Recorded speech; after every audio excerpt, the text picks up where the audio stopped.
अरे सुमन, 2 कप चाय तो बना कर ले आओ। बहुत अच्छी हवा चल रही है, हल्की हल्की धूप भी खिली है। मौसम का आनंद लेते हुए साथ बैठकर चाय पियेंगे, जैसे वर्षों पहले पिया करते थे। अजी, चाय तो मैं बना कर ले आई हूँ, लेकिन आज एक साथ चाय पीने का शौक कहाँ से पैदा हो गया। बहुएं सुनेंगी तो क्या बोलेंगी। अपनी उम्र का तो लिहाज करो। अरे श्रीमती जी, शायद आप भूल रही हैं, आज हमारी शादी की सालगिरह है।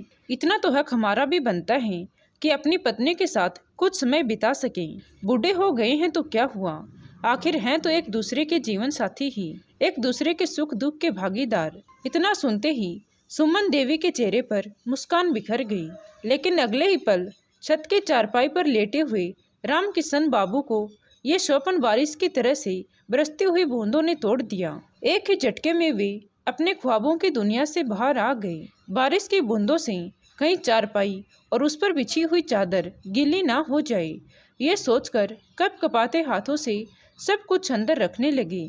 लेकिन उन बूढ़ी हड्डियों में अब इतनी जान कहाँ थी। धीरे धीरे सब काम करते हुए वे लगभग भीग चुके थे। सोचने लगे कि 2 ही जोड़े तो कपड़े हैं मेरे पास, एक जो पहना हुआ है वह तो भीग गया, और दूसरा जोड़ा रात का धोकर सूखने डाले थे, वे अब तक सूखे नहीं हैं। रामकिशन बाबू गीले कपड़े पहने हुए ही लाठी के टेक और लड़खड़ाते कदमों के साथ सीढ़ियां उतरकर नीचे आए। उनका शरीर ठंड लगने के कारण कांप रहा था। छोटी बहू रसोई घर में ही बच्चों के लिए नाश्ता बना रही थी। बहू को आवाज़ लगाई, बहू 1 कप चाय तो बना दो, बहुत ठंड लग रही है, और मुझे सुमित का एक कुर्ता पजामा दे दो, मेरे कपड़े बारिश में भीग गए हैं। बाबूजी, अभी इनके लिए नाश्ता बना रही हूँ, थोड़ी देर बाद देती हूँ। थोड़ी देर बाद उनका छोटा बेटा सुमित नाश्ता करके अपने ऑफिस के लिए निकल गया। कुर्सी पर बैठकर बाबूजी इंतजार करने लगे कि बहू मेरे लिए कपड़े लेकर बाहर आती ही होगी। बाहर आएगी तो मुझे चाय भी बना कर देगी। लेकिन सुबह के 10 बज गए थे। अब तो उनके भीगे हुए कपड़े भी सूख चुके थे, लेकिन बहू कमरे से बाहर ही नहीं आई। अपने पोते चिंटू के हाथ बहू को चाय बनाने का संदेश भी भिजवाया, लेकिन फिर चिंटू ने आकर बताया, दादाजी, माँ अभी फ़ोन पर बात कर रही हैं, थोड़ी देर में आकर चाय देगी। लेकिन देखते ही देखते 1 घंटा बीत गया। बहू अभी तक फ़ोन पर ही चिपकी हुई थी। अपनी माँ के साथ बात करने के चक्कर में बहू रोज़ चाय को देर कर देती। वे अकेले में ही बड़बड़ाने लगे। अभी 1 वर्ष पहले की ही तो बात थी कि शादी की 40वीं सालगिरह पर रामकिशन बाबू और उनकी पत्नी सुमन देवी जी एक दूसरे के साथ बिताए समय के लिए भगवान को शुक्रिया अदा कर रहे थे, और अपने आप को भाग्यशाली महसूस कर रहे थे कि भगवान ने उन्हें भरा पूरा परिवार दिया। लेकिन शायद उनकी खुशियों को खुद की ही नज़र लग गई। कुछ ही दिनों के बाद सुमन देवी जी को डेंगू नामक बीमारी ने ऐसा घेरा कि उनकी जान ही ले ली। तुम कहाँ चली गई सुमन, मुझे इस क्रूर दुनिया में अकेला छोड़कर, सोचते हुए वे रुआसे से हो गए। करीब आधे घंटा और बीतने के बाद जब बहू बाहर आई तो रसोई में चाय चढ़ा दी और कप में चाय भरकर अपने ससुर जी के आगे रख दी। पहली घूंट पीते ही दिल से आवाज़ आई, हाय, फिर से वही उबला हुआ पानी। कितनी बार बहू को कहा है कि चाय में सौंफ, अदरक या इलायची डाल दिया करें, और ज़्यादा कुछ नहीं तो तुलसी के 2 पत्ते ही डाल दें, मेरे मन को तृप्ति मिल जाती। लेकिन बहू ने तो जैसे ठान रखा है कि कभी मेरी पसंद की चाय मुझे बना कर देगी ही नहीं। ये भी कोई चाय हुई भला, उबला हुआ पानी और ढेर सारी चीनी और पत्ती, दूध के नाम पर 2 घूंट। कितनी बार कहा है, डायबिटीज का मरीज हूँ तो मीठा थोड़ा कम डाला करो। सुबह का नाश्ता देर से देती है तो कम से कम चाय के साथ बिस्कुट या 2 ब्रेड ही दे देती, पेट को भी कुछ संतुष्टि मिल जाती। लेकिन यहाँ तो सोचते सोचते ही रामकिशन बाबूजी की आंखों से आंसू झरझर बहने लगे। वे चाय के साथ साथ आंसू भी पीते गए और मन में सोच कर रह गए। सोचने लगे, बहू को कहने का भी क्या फ़ायदा, जवाब तो मालूम है, जैसा भी बन रहा है चुपचाप खा पी लिया करो और राम की माला जपा करो, ज़्यादा टोका टोकी करने की आवश्यकता नहीं है। रामकिशन बाबू के 2 बेटे और 2 बहुएं हैं। उनकी पत्नी की मौत के बाद दोनों बेटों ने 2 मंजिल घर का बंटवारा कर लिया। ऊपर के 2 कमरे छोटे बेटे और बहू ने ले लिए, और नीचे के मंजिल के 2 कमरों में बड़े बेटे और बहू ने अपना और अपने बच्चों का सामान रख दिया। रामकिशन बाबू और उनकी पत्नी का जो कमरा हुआ करता था, उसमें भी बच्चों का सामान रखकर उसे बच्चों का कमरा ही बना दिया गया। दलील ये दी गई कि अब माँ जी तो है नहीं और बाबूजी का इतना सामान नहीं है कि एक पूरा कमरा घेर कर बैठे। बाबूजी, अब आपको इतने बड़े कमरे की क्या आवश्यकता है? छोटा बेटा सुमित बोला तो बड़े बेटे अमित ने भी रजामंदी देते हुए कहा कि अकेले पिताजी तो छोटे कमरे में भी रह सकते हैं।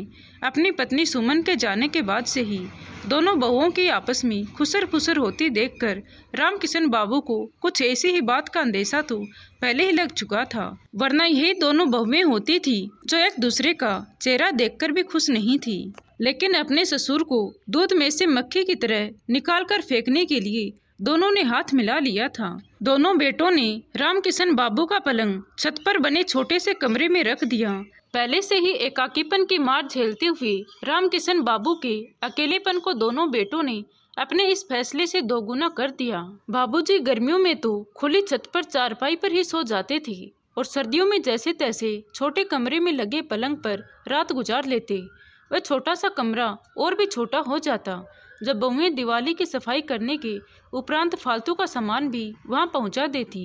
उनकी पत्नी को मरे 15 दिन भी नहीं हुए थे कि दोनों बेटे बहुएं अलग अलग रहने लगे और बाबूजी को 2 हिस्सों में बांट कर रख दिया। 2 बहुओं में बाबूजी की 3 वक्त की रोटी कैसे बांटी जाए, इस सवाल का बड़ा ही अनोखा और नायाब हल निकाला गया कि बाबूजी को 2 वक्त की रोटी ही दी जाएंगी।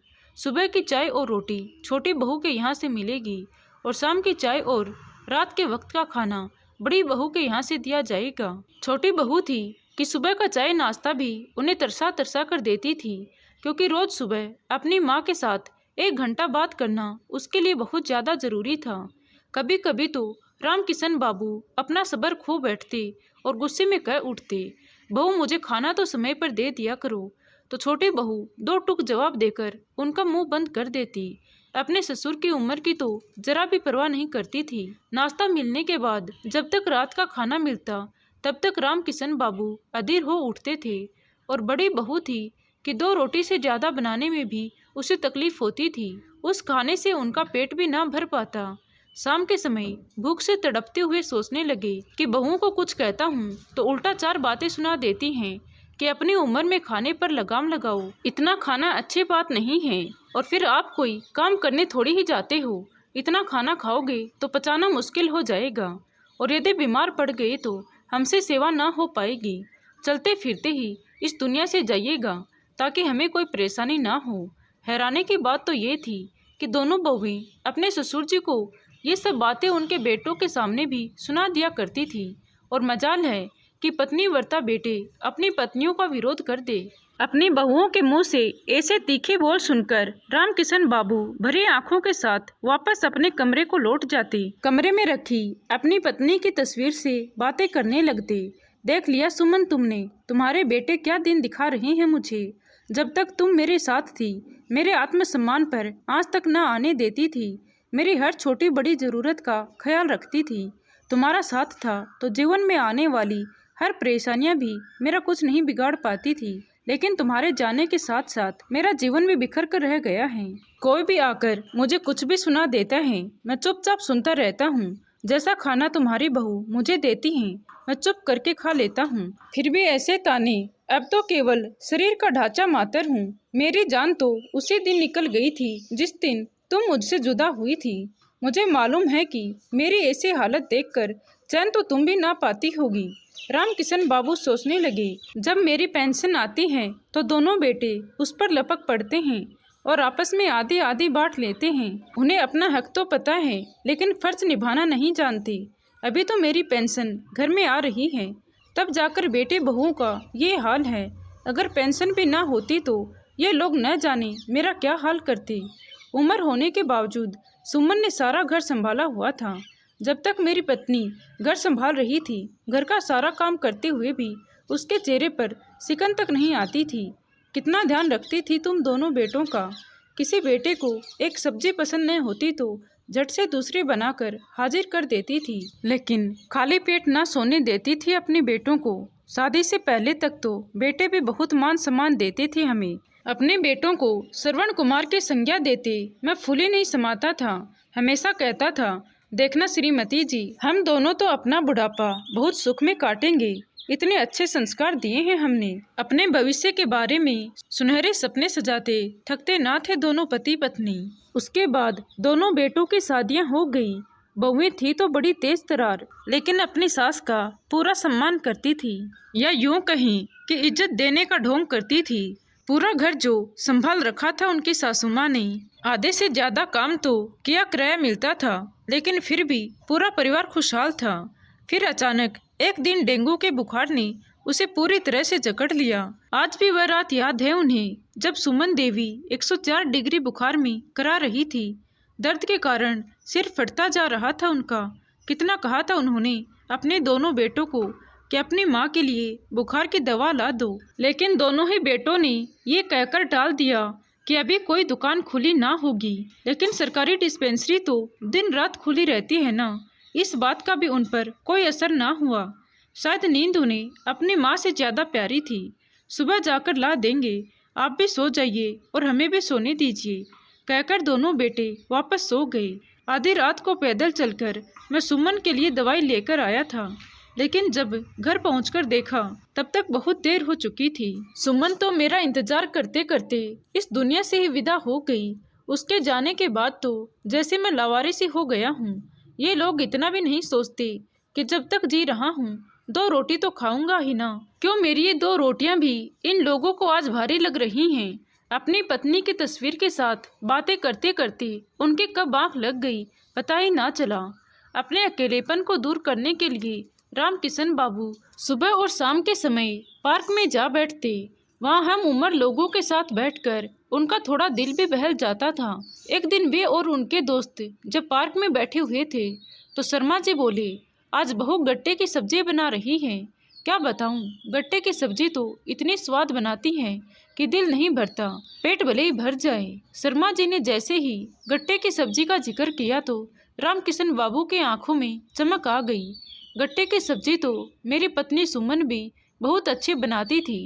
पत्नी के साथ साथ जिंदगी के सारे स्वाद भी चले गए। बहुओं को बनाने को कहता हूँ तो कहते कहते उनकी आंखें आंसुओं से डबाडब हो गई। फिर एकाएक अपने आंसुओं को अपने दिल में समेटकर बात को संभालने का असफल प्रयास करते हुए कहने लगी, वैसे खाना तो मेरी बहुएं भी अच्छा बनाती हैं। इस पर शर्मा जी बोले, अरे रामकिशन, आज तुम मेरे साथ मेरे घर चलो, हम एक साथ खाना खाएंगे। बहुत मना करने पर भी शर्मा जी नहीं माने और जिद करके रामकिशन बाबू को खाना खिलाने के लिए अपने घर ले गए। कुछ दिन बीते तो उनकी बड़ी बहू बाबूजी के कमरे के बाहर आकर चिल्लाने लगी, बाबूजी, आपने तो हम लोगों की इज्जत की धज्जियां उड़ा कर रख दी हैं। शर्म नहीं आई आपको ऐसे कांड करते हुए? अपनी नहीं तो कम से कम अपने बेटों की ही इज्जत का ख्याल कर लिया होता। मोहल्ले भर में नाक कटवा दी आपने तो हमारी। रामकिशन बाबू जो हैरानी से अपनी बहू की बातें सुन रहे थे वो बोले, लेकिन बहू, मैंने ऐसा क्या कर दिया जो तुम इतना चिल्ला रही हो? अच्छा, बोल तो ऐसे रही हैं जैसे आपको मालूम ही नहीं कि आपने क्या किया है। अभी अभी काम वाली बाई बता कर गई है कि आप शर्मा जी के यहाँ खाना खाते हैं। बड़ी बहू ने कहा तो उसके सुर में सुर मिलाती हुई छोटी बहू पे बोली, क्या हम आपको खाना नहीं दे रहे थे जो पड़ोसियों के घर में मुंह मार रहे हो? आप जानते भी हैं कि मैं कितने ऊंचे खानदान से हूँ। अगर मेरे मायके में इस बात की भनक भी पड़ गई तो क्या इज्जत रह जाएगी हमारी? दुनिया क्या सोचेगी कि बेटे बहू मिलकर भी इन्हें 2 समय की रोटी नहीं खिला सकते। दोनों बहुओं की खरी खोटी बातें सुनकर रामकिशन बाबू का कलेजा मुंह को आने लगा। उन्हें स्वयं को भी लगने लगा कि शायद उन्होंने बहुत बड़ा गुनाह कर दिया है। अपराध बोध की भावना के कारण वे कुछ बोल ना पाए और दुखी दिल के साथ वापस अपने पलंग पर बैठ गए। फिर अगले ही पल सोचने लगे कि यदि मुझे मेरे अपने घर में भरपेट खाना मिलता तो मैं किसी और के घर में खाना खाने क्यों जाता? यदि मैंने शर्मा जी के घर 1-2 दिन खाना खाया है तो इस बात का कसूरवार मैं कैसे हो गया? मैं भी भूखा कब तक रहूंगा? आखिर मेरा भी तो दिल करता है भरपेट स्वादिष्ट खाना खाने का। अगले दिन सुबह रामकिशन बाबू जब सीढ़ियों से नीचे उतर रहे थे तो उन्हें स्वादिष्ट खाने की महक आने लगी। देखा तो दोनों बहुएं रसोई में एक साथ खाना बना रही थी। एकाएक उन्हें याद आया, आज तो सुमन की बरसी है। आज के दिन ही तो सुमन हमें हमेशा के लिए छोड़कर चली गई थी। आज सुमन देवी की पसंद का सारा खाना तैयार किया जा रहा था। भरवा बैंगन की सब्जी, चने, हलवा, पूरी और खीर बनाई जा रही थी। दही भल्ले और दाल की कचौरी भी बनाई जा रही थी। जोरों शोर से सारी तैयारियां की जा रही थी। रिश्तेदारों और आस पड़ोस वालों को भी बुलावा भेजा गया था। बहू, मेरे लिए एक कप चाय तो बना दो। रामकिशन बाबू ने छोटी बहू को आवाज लगाई। कुछ देर रुक जाइए बाबूजी, अभी बहुत काम है रसोई घर में, कहकर छोटी बहू ने उन्हें टाल दिया। रामकिशन बाबू कुर्सी पर बैठकर अपनी चाय का इंतजार करने लगे। 2 घंटे बीत गए थे, लेकिन बहू ने उन्हें चाय तक ना दी। भूख से परेशान होकर उन्होंने बड़ी बहू को आवाज लगाई। बड़ी बहू, मेरे लिए 2 रोटी ही बना दो, बहुत ज्यादा भूख लगी है। ये सुनकर बड़ी बहू तो जैसे तैयार बैठी थी उन्हें बातें सुनाने को। बाबूजी, ऐसी भी क्या आग लगी है पेट में जो कुछ समय रुक नहीं सकते? देख तो रहे हैं कितना काम है हमारे पास। अब एक ही बार खाना खाइएगा। इतना तो सोचिए कि पंडित जी को खिलाने से पहले आप कैसे खाना खा सकते हैं। अरे तो एक कप चाय ही दे दो, कुछ तो तृप्ति हो जाएगी। रामकिशन बाबू की ये बात सुनकर बड़ा बेटा, जो वहीं पर पंडित जी के लिए आसन लगा रहा था, गुस्से में बोला, बाबूजी, आपको समझ नहीं आता कि पहले पंडित जी को खाना दिया जाएगा, उसके बाद कोई और खाएगा। लेकिन बेटा, अभी तो दोनों बहुओं ने अपने बच्चों को खाना खिलाया है और फिर मैं तो केवल चाय ही मांग रहा हूँ। इस पर छोटा बेटा, जो अपनी माँ की तस्वीर पर चढ़ी माला को ठीक कर रहा था, कहने लगा, बाबूजी, अगर बच्चों ने खाना खा भी लिया तो क्या हुआ? आप हर समय शिकायतें क्यों करते रहते हैं? अपमान के घूंट पीते हुए रामकिशन बाबू चुपचाप अपनी कुर्सी पर बैठे रहे।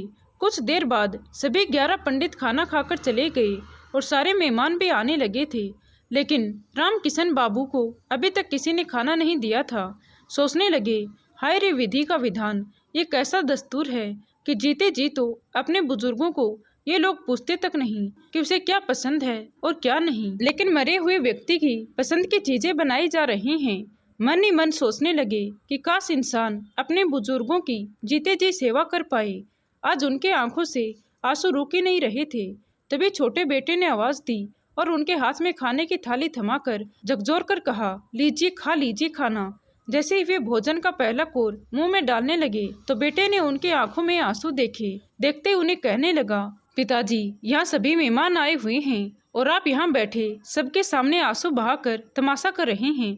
यदि ये सब करना है तो अपने कमरे में जाकर बैठिए। सबके सामने हमारे नाक कटवाने की कोई जरूरत नहीं है। रामकिशन बाबू के सब्र का बांध अब टूट चुका था। अचानक ही पेट की भूख गायब हो गई और अपने बेटे के हाथ में वापस थाली थमाते हुए जोर से बोले, नहीं चाहिए मुझे ये बेइज्जती भरा खाना। काश मैं भी अपनी पत्नी के साथ ही चला जाता तो अच्छा होता। ऐसी जिल्लत भरी जिंदगी भी कोई जिंदगी है। रामकिशन बाबू की ये बातें सुनकर दोनों बेटे और बहू उन्हें गुस्से से देखने लगे, लेकिन आज बाबूजी डरकर बैठने वाले नहीं थे। उन्होंने कहना शुरू किया, 2 बेटे और बहुएं होने के बावजूद भी मुझे भरपेट खाना नहीं खिला सकते, और यदि 1-2 दिन मैंने अपने दोस्त के घर खाना खा लिया तो उसमें भी तुम्हारी नाक कट गई। इस पर भी जो जली कटी बातें तुम्हारी पत्नियों ने मुझे सुनाई हैं, वह अभी तक मेरे दिल में तीर की तरह चुभ रही हैं। और मेरा यकीन मानो बेटा, उस दिन वाकई मैं भूख से मरा जा रहा था। ये सुनकर बेटों को एक झटका सा लगा कि उनके होते हुए उनके पिताजी पड़ोसियों के यहाँ खाना खा रहे हैं। बहुओं की तरफ देखते हुए रामकिशन जी बोले, क्या आज तक कभी मेरी मनपसंद सब्जी बनाकर खिलाई है मुझे? बेटा, मेरा शरीर जरूर बूढ़ा हुआ है, लेकिन मन नहीं। आज भी खाने पीने को तरसता हूँ मैं। तुम अपने बच्चों की इच्छाएं तो पूरी करना जानते हो, उनके पसंद का खाना उन्हें खिलाना जानते हो, लेकिन मेरी इच्छाओं का क्या? बेस्वाद खाना भी ऐसे पकड़ाती हो जैसे मुझ पर कोई बहुत बड़ा एहसान कर रही हो। सुबह उठकर 10 बार चाय मांगता हूँ, तब जाकर कहीं चाय मिलती है मुझे, और वो भी उबले हुए पानी जैसा स्वाद आता है। 3 वक्त की रोटी तो हर इंसान की आवश्यकता होती है। तुमने उसे भी 2 वक्त की रोटी में बदल दिया ताकि तुम्हें सहूलियत हो सके। जितना खाना तुम मुझे देती हो उसमें भी मैं भूखा रह जाऊं तो मैं कैसे जीऊँगा? तुम्हारी जानकारी के लिए बता दूं बेटा कि मैं अपनी पूरी पेंशन इस घर में देता हूँ। कोई मुफ्त की रोटियां नहीं तोड़ रहा, और इसके बावजूद इतना अपमान, इतनी बेइज्जती। अपनी माँ की बरसी तो तुमने आज खूब मनाई, लेकिन मेरी एक इच्छा है और मैं चाहता हूँ कि तुम इसका मान रखो। मेरे मरने के बाद मेरी बरसी मनाने की या मेरा श्राद्ध करने की कोई ज़रूरत नहीं है। इतना कहते हुए उनके आंखों से झरझर आंसू बहने लगे। इसके बाद वे कुछ बोल ना पाई। रामकिशन बाबू के मुंह से ये सब बातें सुनकर दोनों बेटों और बहुओं की आंखें शर्म से झुक गई। शर्मा जी जो रामकिशन बाबू के भावना को अच्छी तरह समझते थे, उनके बड़े बेटे के कंधे पर हाथ रखकर बोले, बेटा यही बात तो तुम लोग नहीं समझते कि जीते जी माँ बाप को अच्छा खाना खिलाएं। यदि जीवित व्यक्ति को खिलाकर संतुष्ट नहीं किया तो उनके मरने के बाद उनकी बरसी पर उनका मनपसंद खाना ब्राह्मणों को खिलाने का क्या फायदा। इंसान के मरने के बाद पुण्य तिथि पर ब्राह्मणों को खाना खिलाने का महत्व तभी है जब जीते जी तुम लोग अपने बुजुर्गों की आत्मा को खुश रख सको। बेटा एक हो या दो, आखिर फर्ज तो उनका बनता है कि वह अपने पिता के खाने पीने का पूरा ध्यान रखें। अपने बड़े बुजुर्गों की ये बातें रामकिशन बाबू के दोनों बेटों के दिल को झकझोर रही थी। उनके चेहरे पर शर्मिंदगी के भाव थे और आंखों में पछतावे के आंसू। अपने द्वारा किए गए व्यवहार के बारे में सोच सोचकर वे शर्म से जमीन में गड़े जा रहे थे। इससे भी ज्यादा ये बात उन्हें खाए जा रही थी कि उनकी लापरवाही के कारण पिताजी को शर्मा जी के यहाँ जाकर भोजन खाना पड़ रहा था। सभी मेहमानों के जाने के बाद दोनों बेटों ने पिताजी के पैरों में गिरकर उनसे माफी मांगी और अपनी अपनी पत्नियों को आदेश दिया कि माँ पिताजी का जो कमरा उन्होंने बच्चों को दे दिया था उसे खाली करके उसमें पिताजी का सामान वापस रखा जाए और पिताजी के खाने का खास ध्यान रखने के लिए हिदायत दे दी। आज रामकिशन बाबू अपने कमरे में डबल बेड पर बैठे हुए टेलीविजन देखने का आनंद उठा रहे थे और स्वादिष्ट भोजन का लुत्फ उठा रहे थे। तो दोस्तों आपको ये कहानी कैसी लगी कमेंट करके ज़रूर बताएं। अच्छी लगी हो तो प्लीज़ वीडियो को लाइक शेयर एंड सब्सक्राइब ज़रूर करें। Thank you.